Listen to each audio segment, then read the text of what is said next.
This Nintendo Switch failed to power on after the customer attempted replacing the LCD. We were able to trace the shorted component back to the LCD connector. For a smooth installation, we'll go ahead and prep the area with some fresh solder.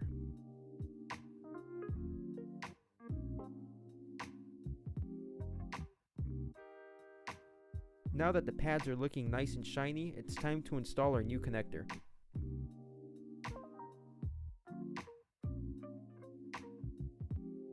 By applying heat to the bottom of the board, we'll go ahead and flow our new connector back in place.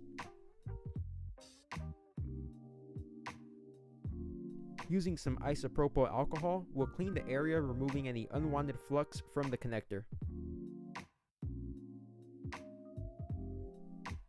Now we have a working Nintendo Switch.